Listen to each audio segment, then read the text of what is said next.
essa fé trinitária. É só a gente observar quando a gente diz em nome do Pai, do Filho e do Espírito Santo. Quem diz que Deus é Pai foi o próprio Jesus Cristo. Então, nosso Deus é Pai. Em Jesus Cristo, pelo batismo, nós passamos a ser filhos de Deus. E no Espírito Santo, sobra uma determinação de uma família de irmãos.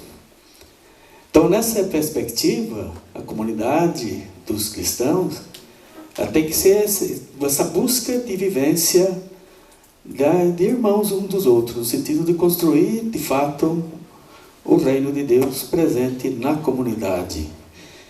E a presença de Jesus Cristo como interlocutor que nos orienta, que é o caminho, que é a vida, que é a esperança, é nosso Salvador, enfim. Daí dá para a gente tirar um pouco aquela questão de dizer que é isso ou aquilo, não? Então a nossa fé, de fato, tem que viver essa dimensão, né? Dimensão humana, de paz, de serenidade, enfim. Daí a gente dá para tirar bastante questões para a gente poder discutir em cima disso daqui. Agora, uma das questões que eu gostaria agora de abrir para a gente, que eu queria dizer, com relação até ser filho de Deus, pelo batismo, isso é uma coisa um pouco fácil. Agora, essa outra dimensão, que é o desafio da questão da vivência, daquilo que determina, por exemplo, dizer que é a fase do Espírito Santo, de irmãos e irmãs. E aqui, eu, por exemplo, posso dizer que nós ainda não estamos preparados. Nós não exercitamos ainda essa dimensão na prática de vivência. Tá? E esse é o desafio. Obrigado. Obrigado.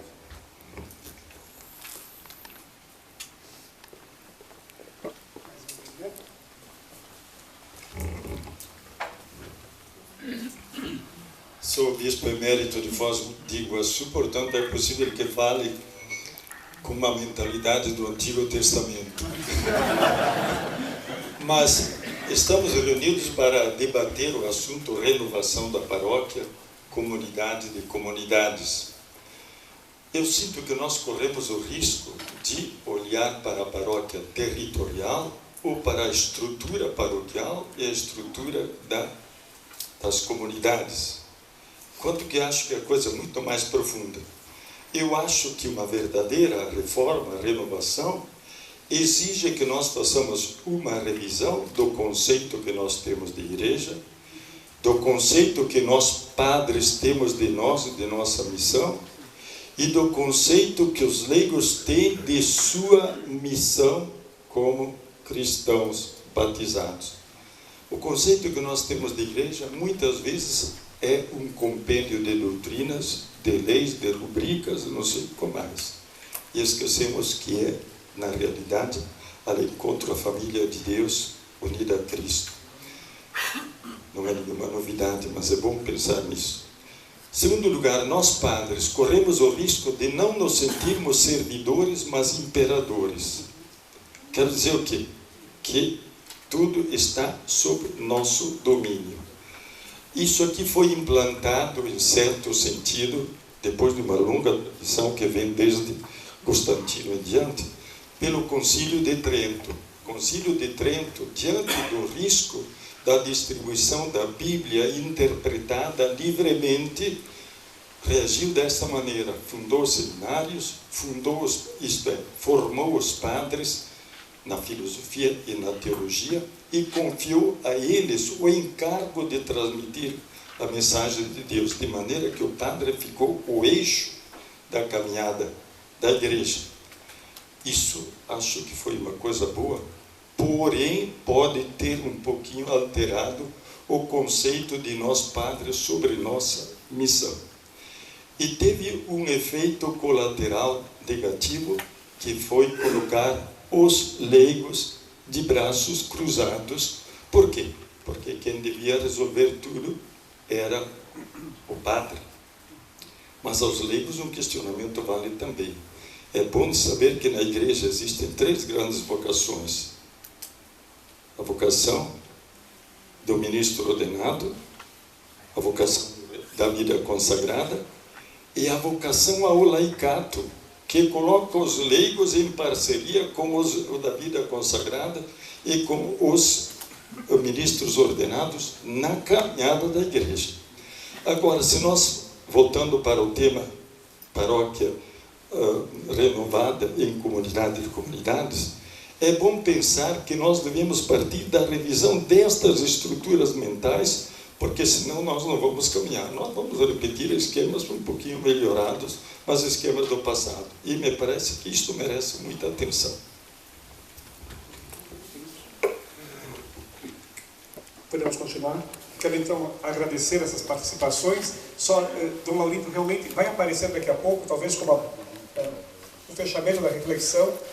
Se não houver uma conversão pastoral, que significa conversão de mentalidades, especialmente padres, leigos, bispos, diáconos, religiosos e religiosas, tudo isso aqui vai ser simplesmente mais uma interessante proposta, mas não chega a ser nem sequer um programa, né?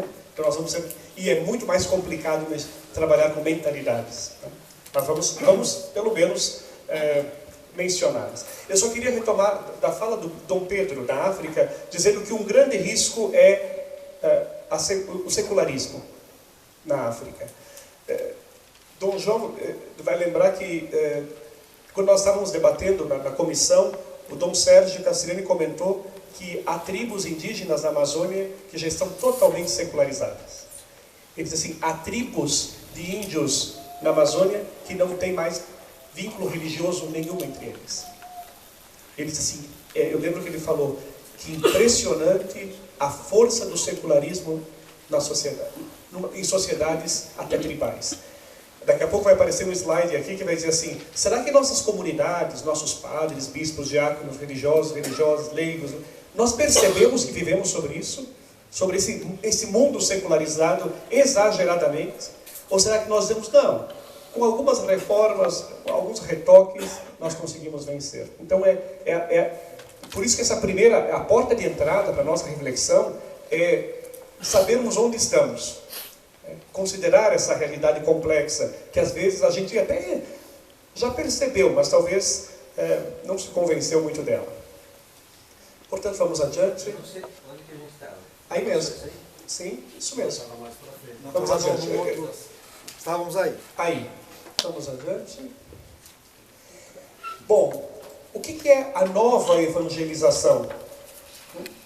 É a capacidade da igreja em viver de modo renovado a própria experiência comunitária de fé e de anúncio num contexto de novas situações culturais que despontaram nesses últimos decênios. Nas universidades se fala que de 5 em 5 anos muda tudo, e nós ainda às vezes queremos, eu preciso ser muito direto aqui, queremos reproduzir modelos pastorais dos anos 70, 80 e 90. Nós temos saudades de alguns modelos pastorais. Mas o problema é que o mundo mudou muito. E continua não é uma questão só de termos, mas é também uma questão de novas percepções, de cosmovisões que são geradas. E por isso, essas novas situações desafiam. O adjetivo nova refere-se à transformação do contexto cultural e remete à necessidade de a igreja recuperar as energias, a vontade e o engenho no seu modo de viver a fé e de a transmitir. Viver e transmitir essa fé. Próximo, por favor. Transmitir a fé significa criar em cada lugar, em cada tempo, condições para que este encontro entre os homens e Jesus aconteça. O objetivo de toda evangelização é a realização deste encontro, que é ao mesmo tempo íntimo e pessoal, público e comunitário. Essas duas dimensões é importante. Num mundo como o nosso, o que mais se fala hoje é de espiritualidade. E todo mundo fala de espiritualidade, a espiritualidade do trabalho, da empresa. Mas o que é espiritualidade mesmo? E há uma privatização da espiritualidade. Nós costumamos dizer, o pessoal quer ficar muito zen, daqui a pouco fica zen nada. Né? Porque é tanta experiência do eu estou bem, eu. E esquece a dimensão comunitária. E alguém me falava agora no intervalo da dificuldade que tem de mostrar para as pessoas, até dos cristãos de hoje, por que é importante viver a fé em comunidade? Por que eu não posso viver a fé na minha individualidade? Ir na igreja na hora que ela está vazia, ou fazer as minhas orações em casa, sem esse vínculo comunitário? As pessoas se perguntam. Então, existe a dimensão comunitária, mas além da privada tem a questão pública, tem a questão comunitária. A grande pergunta do saudoso padre Antoniazzi, Alberto Antoniazzi, era essa: qual a presença pública da igreja na sociedade hoje?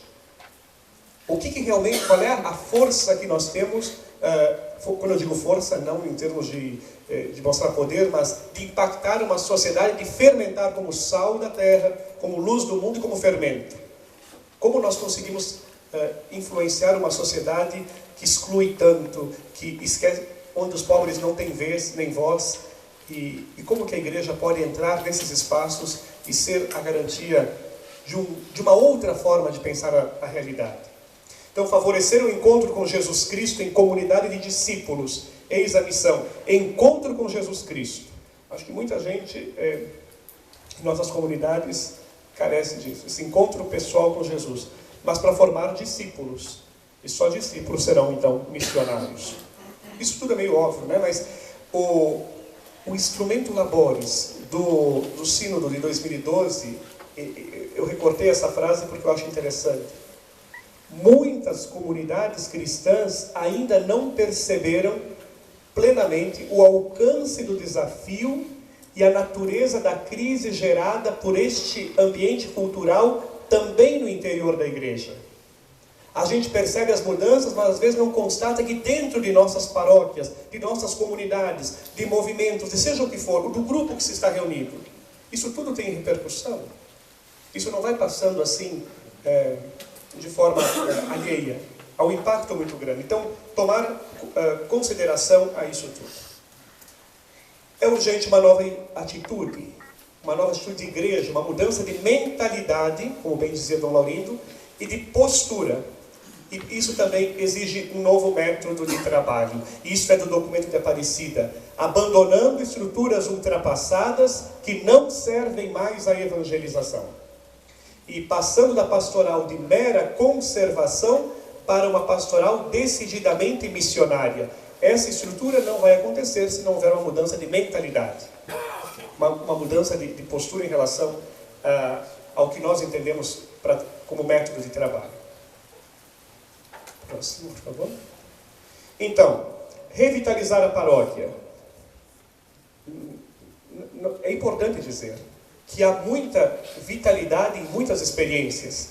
Experiências de rede de comunidades, de gente que já está caminhando nessa linha de uma comunidade menor, muito atuante e revitalizada.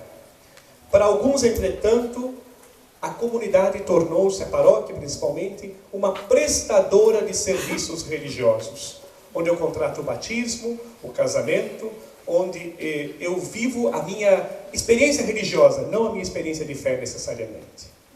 Eu apenas contrato. E especialmente nas cidades se sofre mais com isso. Será preciso superar a visão autorreferencial. A igreja só sobre si.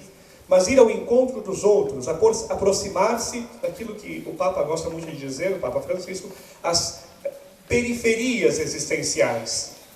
Atrair os afastados, suscitar discípulos que sejam missionários, atender a multidão, mas focar na comunidade que cresce no seguimento de Jesus. Aqui é uma chave, uma forma de ler a realidade. Não tem como nós deixarmos de atender essa multidão que procura a igreja, às vezes, ou apenas para a missa, ou para as bênçãos, ou para os sacramentos. Mas formar discípulos missionários. Jesus sempre trabalhou, se olharmos na cristologia, ele trabalhava com a multidão, mas destacava discípulos e apóstolos. E formava de forma diferenciada, de maneira diferenciada esses grupos. Os discípulos missionários precisam ter um foco especial sobre isso. Não é tudo igual. Então, e é muito importante recuperar isso. Enquanto rede de comunidades, não há lugar na paróquia para capelas fechadas em forma de sociedade ou clube, onde quem não paga a anuidade não pode ser sepultado. Claro que isso dá problema depois, não é tão simples assim. É fácil falar numa assembleia, É fácil falar numa assembleia. Difícil é lá na comunidade, porque tem estatutos, tem regras. Mesmo o bispo e o padre não têm tanta liberdade assim. Quando chegam lá, tem situações que estão engessadas. Mas é bom que a gente tenha consciência. Na comunidade não podem ocorrer encontros e reuniões que não visem, em última instância, a salvação e a reconciliação de todos. E aqui eu coloco a palavra salvação na expressão mais ampla, desde a libertação concreta das estruturas de escravidão, de opressão, até a salvação plena da vida em direção à pátria trinitária, o reino de Deus. Não, as reuniões são para isso, os encontros são para isso. E a administração dos bens, a manutenção dos espaços, os investimentos e toda a organização da paróquia precisa considerar que ela é igreja, que pretende salvar a todos e acolher a todos. E para acolher a todos, ela tem que se dedicar aos mais necessitados, aos que menos são acolhidos. E essa questão da administração dos bens, manutenção dos espaços, significa dividir os orçamentos, não só em tijolo e cimento, mas principalmente na formação de pessoas. E formação de leigos. O regional de Minas Gerais, quando nós estávamos discutindo na comissão, disse assim: durante muito tempo os leigos ajudaram a formar os padres. Está na hora agora de arrecadar fundos para formar os leigos. E nas rubricas da universidade, quando a gente tem que fazer a divisão do orçamento, a gente tem um pouco de recurso, então uma parte tem que ser aplicado em convite de professor externo, outra parte em fazer o professor da casa e estudar fora. Eu diria, mutatis mutandis, daria para dizer, os nossos orçamentos paroquiais e diocesanos, uma parte é no investimento, na manutenção, mas quanto que a gente aplica na formação? Nós deveríamos ter duas rubricas, uma parte para aquilo que é indispensável, mas também investir dinheiro, tempo, recursos, pessoas para formação. Formação significa conscientizar-se dessa nova realidade que está aí clamando. Que questões novas aparecem até aqui, né? Comunidade de comunidades, uma nova paróquia. Recuperar o sentido da comunidade, mesmo diante da fé mais virtual do que presencial. Esclarecer o significado, as características e o valor da comunidade para a vivência da fé cristã. Atrair e acolher a todos para o seguimento de Jesus. Acolher também os moralmente perdidos, os socialmente excluídos e os culturalmente abandonados. Isso aqui daria para a gente passar a manhã inteira conversando sobre isso. Aqueles que não estão nos nossos padrões de moral, eles têm espaço na comunidade? Que espaço é a grande pergunta que nos fazemos. É evidente que os socialmente excluídos, isso aqui depois a gente vai ver na parte, onde retoma a parte bíblica, que a comunidade é o lugar onde não são os iguais que se reúnem, mas são aqueles que têm diferentes classes sociais, culturais, mas se reúnem em torno de um anseio comum, uma sede comum, que é a sede do Deus vivo, e lá encontram. E também os culturalmente abandonados, quanto a gente que é deixada à margem da nossa cultura, né? Também eles têm que ter lugar. Portanto, algumas tentações que precisamos superar. Os cristãos isolados.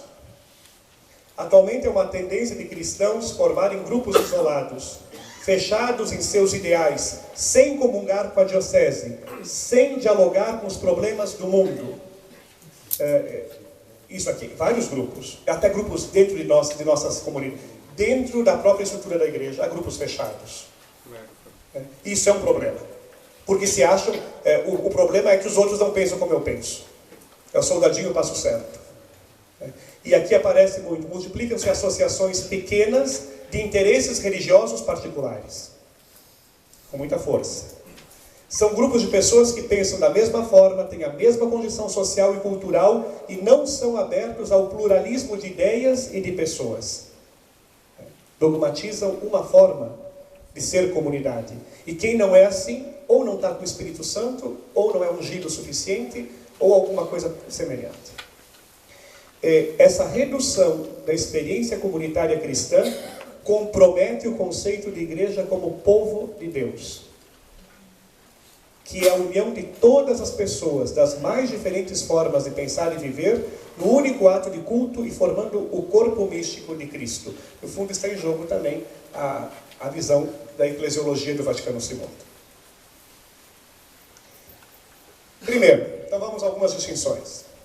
É preciso esclarecer o significado do termo comunidade no confronto entre sociologia e teologia.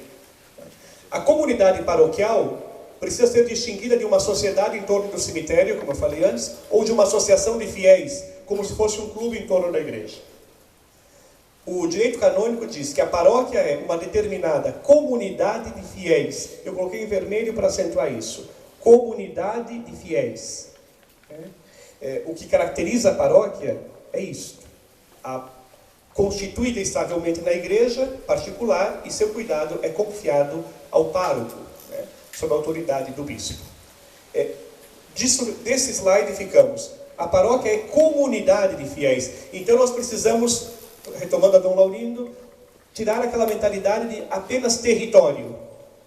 Para nós, eu só falo agora para nós párocos, isso é mais difícil, porque na nossa mentalidade, na mentalidade da maioria das pessoas, a paróquia é o território. A minha paróquia vai até aquela rua e termina naquela outra avenida. E eu tenho 30 mil pessoas na minha paróquia. Na verdade não é assim. Essa ideia de territorial não funciona mais na prática. Para a paróquia ser comunidade, ela precisa atender de forma mais personalizada. Para mim essa é a chave da pastoral. É o grande problema e que nós não gostamos muito de ouvir isso, porque isso aumenta o nosso trabalho. Não, isso faz com que a gente se obrigue a multiplicar aqueles que trabalham conosco, aqueles que... A personalização do atendimento não é só para o pároco, não é só para os padres. Formar para o espírito comunitário, formar comunidades menores para vencer o anonimato e a solidão. E quando eu diz comunidade menor, é o que alguns pastoralistas chamam de tamanho humano, capaz de que um grupo possa se conhecer e interagir. Se for um grupo muito grande, não tem como se conhecer e interagir. Viver de forma mais gratuita, organizada e articulada, mas não superestruturada. Nós não podemos nos reunir só para reuniões de pastoral, a reunião da catequese, da liturgia ou do dízimo. Mas de forma gratuita, momentos também da alegria de estarmos juntos, de vivermos juntos a fé. Superar a mentalidade que reduz a fé ao âmbito do culto e esquece da caridade. Ao âmbito da dimensão religiosa e não tem nenhuma preocupação com a dimensão social, com o compromisso de analisar essa sociedade e ver quais são os desafios que essa sociedade impõe para um seguidor de Jesus Cristo.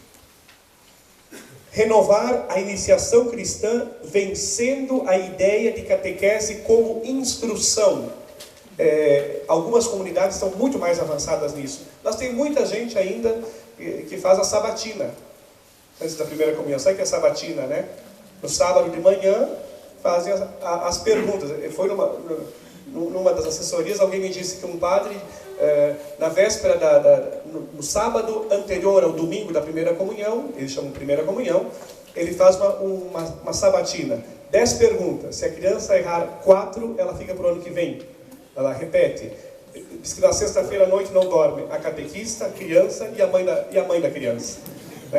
Então, pequenos detalhes. O que significa a iniciação? A iniciação, a própria vida da comunidade. A iniciação à comunidade.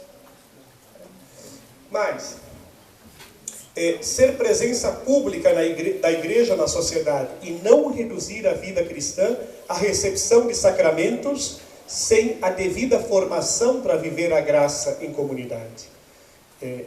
Nós temos, não resta dúvida, Dom Ângelo Salvador, que é bispo emérito de Uruguaiana, lá no Rio Grande do Sul, ele dizia, nós temos muita missa e pouca comunhão. Isto é, nós sacramentalizamos muitas vezes a comunidade e esquecemos de trabalhar a dimensão do que é comungar e viver esta Eucaristia enquanto encontro de irmãos, que também tem que ter comunhão, né, com Cristo, mas entre os irmãos. É importante trabalhar essa questão comunitária e coletivismo. O comunitário não se opõe ao pessoal, mas sim ao individual. E isso as pessoas hoje precisam entender. Porque a tendência muito é fechar-se no individual, que é o eu, é satisfazer as minhas necessidades e esquecem que, no fundo, nós somos sempre um ser para o outro e nós somos um ser de relações. Como eu trabalho muito antropologia teológica, eu costumo falar que quando morre alguém, a gente pensa que está preparado para perder. Se ficou muito tempo doente, não, na verdade nós nunca somos. Quando morre alguém, um pouco de nós vai junto. Quando morre o pai ou a mãe, nós nunca mais vamos dizer a palavra pai ou mãe para alguém. Então um pouco de nós foi junto no caixão. Isso, por mais dor que cause, nos faz cair em si, que nós não somos esse bloco monolítico, isolado, que cresce como um pino nos ilhotes, que vai para frente e nada cresce ao redor. Nós somos um ser de relação. E por isso nós precisamos de comunidade. Nós precisamos de família, de comunidade. Nós precisamos desse estar juntos. Assim como a pessoa se distingue do indivíduo, é preciso que a comunidade se distinga tanto do coletivismo quanto do individualismo. Os inimigos da comunidade são também aqueles que ameaçam a pessoa. A pessoa não é feita para a solidão, pois desde que nasce num grupo, uma família, participa de uma comunidade e isso possibilita o seu desenvolvimento pessoal. Bom, agora eu acho que nós podemos ir adiante mais um pouquinho, mas porque agora eu queria recuperar um pouquinho alguns aspectos da comunidade. Eu só queria citar um exemplo, porque às vezes o exemplo ajuda a gente a refletir. Como que nós precisamos trabalhar mais a questão personalizada na comunidade? Nós temos que evitar um pouco esse trabalho de massa. Nós temos que trabalhar a multidão, mas caracterizar mais a questão, por exemplo, da acolhida. Desculpe, eu não entendo a acolhida como distribuir apenas folheto na porta da igreja, dizendo bem-vindo. Pode começar por aí, mas é mais que isso. Eu conto um exemplo, que às vezes o exemplo ajuda a acordar quem está dormindo e fortalecer a ideia. Quando eu estudei em Belo Horizonte, eu morei numa casa de religiosos e tinha uma senhora lá que fazia a comida e a limpeza, era uma senhora que trabalhava lá. E ela decidiu, ela era uma líder numa das vilas, numa favela de Belo Horizonte. Ela era uma líder, uma catequista e uma líder comunitária muito bem preparada. Ela foi então atuar, ela disse assim, eu vou morar em São Paulo, porque eu sendo diarista em São Paulo, eu consigo ganhar um pouco mais, e aí quem sabe eu consigo um recurso para poder dar entrada na minha casa, eu preciso comprar uma casa própria, melhorar a vida. E lá foi a Conceição.